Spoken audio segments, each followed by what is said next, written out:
Alô, prezados amigos, irmãos, saudações cordiais. Nesse momento, estou mais uma vez me dirigindo de uma forma especial para os casais, porém, o estudo é importante para todas as pessoas. Os mesmos princípios também se aplicam a outras pessoas. Uma das questões que mais tem mexido comigo no aconselhamento é quando crianças vinham e pediam: ore pelos meus pais, ore para que eles parem de brigar. E, por outro lado, quando essas crianças depois viam: meus pais já não estão brigando mais, eles se amam, como era gostoso de ouvir essa colocação. Nosso tema hoje é perdão na vida conjugal. Esta é uma área muito importante e creio que não possa haver realmente um relacionamento harmonioso sem o perdão. Jesus ensinou a orar e perdoa-nos as nossas dívidas, assim como nós perdoamos aos nossos devedores. Mateus 6, verso 12. A questão do perdão está relacionado com dívidas, com prejuízos que nós causamos um ao outro. E Jesus contou uma parábola para ilustrar como é que é essa questão perante homens e perante Deus. Nós lemos em Mateus capítulo 18, por isso o reino dos céus pode comparar-se a um certo rei que quis fazer contas com os seus servos. E começando a fazer contas, foi-lhe apresentado um que lhe devia 10.000 talentos. E não tendo ele com que pagar, o seu senhor mandou que ele e sua mulher e seus filhos fossem vendidos com tudo quanto tinha, para que a dívida se lhe pagasse. Então aquele servo, prostrando-se, o reverenciava, dizendo: Senhor, seja generoso para comigo e tudo te pagarei. Então o senhor daquele servo, movido de íntima compaixão, soltou-o e perdoou-lhe a dívida. Saindo, porém, aquele servo encontrou um dos seus conservos que lhe devia 100 dinheiros e, lançando mão dele, sufocava-o, dizendo: paga-me o que me deves. Então o seu companheiro, prostrando-se a seus pés, rogava-lhe, dizendo: seja generoso para comigo, e tudo te pagarei. Ele, porém, não quis, antes foi encerrá-lo na prisão, até que pagasse a dívida. Vendo, pois, os seus conservos o que acontecia, contristaram-se muito e foram declarar ao seu senhor tudo o que se passara. Então o seu senhor, chamando à sua presença, disse-lhe: servo malvado, perdoei-te toda aquela dívida, porque me suplicaste. Não devias tu igualmente ter compaixão do teu companheiro, como eu também tive misericórdia de ti? E indignado, seu senhor entregou aos atormentadores, até que pagasse tudo que lhe devia. Então, note aqui, trata-se de dívidas cometidas, no sentido de causar prejuízo para a vida da outra pessoa. O que significa a palavra perdoar? Ela é composta de duas palavras: perda e doação. Então, eu sofri perda, sofri prejuízo, sofri consequências ruins pelo comportamento de outra pessoa, mas eu não vou cobrar mais, eu vou doar. Alguém me deu prejuízo e eu não vou cobrar mais. Quer dizer, em geral, as dívidas ou prejuízo que nós causamos não pode ser de uma forma justa ser restituído ou resolvido. A única alternativa, em geral, é oferecer perdão para a pessoa que causou o prejuízo. Mas o que ele está realmente falando aqui? O primeiro devia 10.000 talentos e, conforme o Novo Testamento, na tradição de Friedrich Jansen, ele calculou que isso equivale a 126.000 quilos de prata, uma dívida que nunca poderia ser pagada. enquanto outro lhe devia apenas 4 quilos de prata, e o primeiro recebeu o perdão dessa dívida enorme, mas não estava pronto a pagar a dívida pequena que o outro tinha em relação a ele. Que lhe devia 10.000 talentos representa o nosso prejuízo que causamos a Deus, a dívida que temos para com Deus. E a dívida que outros têm para conosco, o prejuízo que outros causaram, pode sim causar dores muito grandes, porém nenhuma dívida é maior do que a dívida do homem para com o Filho de Deus, porque o próprio Filho de Deus precisou dar a sua vida, levar sobre si o nosso pecado, para que nós pudéssemos ser perdoados.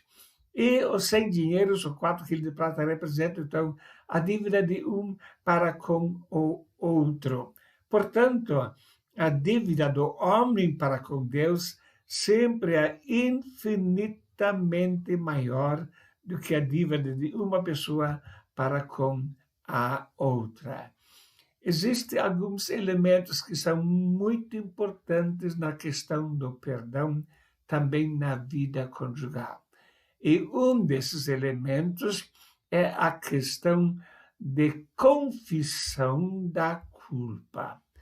O que encobre as suas transgressões nunca prosperará, mas o que as confessa e deixa alcançará misericórdia. Então, ele mostra que existem 2 possibilidades: tentar esconder, tentar negar, eu não fiz, não foi isso, assim por diante, e isso tem como resultado que nunca haverá prosperidade nos relacionamentos.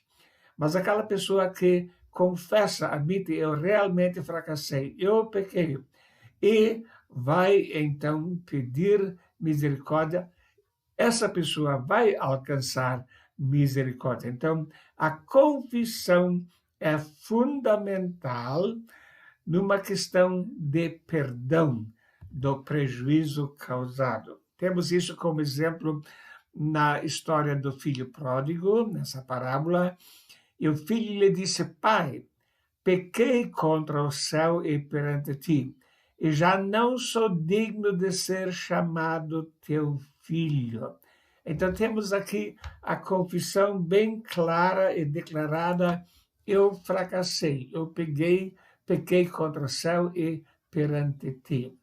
Eu tenho notado no aconselhamento conjugal que é algo que traz muita dificuldade, de uma forma especial para os homens, mas também para as mulheres, pedir perdão a seu cônjuge. Frequentemente tenho perguntado: como é que vocês resolvem os seus problemas? Vocês confessam? Não, a gente deixa passar, fica um ar meio pesado, mas depois a gente dá algum abraço, a gente tenta contornar, mas pedem perdão, vocês confessam? Não.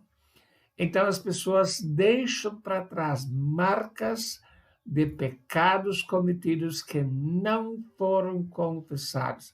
Então, esse é um elemento muito importante na questão da restauração da harmonia dentro da vida conjugal. Com que base nós podemos perdoar? Em Efésios capítulo 4, 32, nós lemos: antecede uns para com os outros benignos, misericordiosos, perdoando-vos uns aos outros, como também Deus vos perdoou em Cristo. Nota aqui um elemento fundamental: como Deus vos perdoou em Cristo. Qual era a base para Deus estender o perdão aos homens? É a base do sacrifício de Cristo na cruz do Calvário. Significa, Deus é um Deus justo, mas o preço, o castigo pelo pecado, já foi pago por Cristo na cruz. O castigo que nos traz a paz estava sobre ele. Então, a base do perdão que Deus estende é o sacrifício de Jesus na cruz. E quando a Bíblia ensina que nós devemos perdoar como Deus nos perdoou em Cristo, isso quer dizer, eu posso perdoar, estender o meu perdão a uma pessoa que me causou prejuízo, porque a dívida já foi paga. Assim como Cristo morreu por mim na cruz do Calvário, assim ele também morreu pela pessoa que me ofendeu. Assim como a minha dívida foi paga, também a dívida dele foi paga.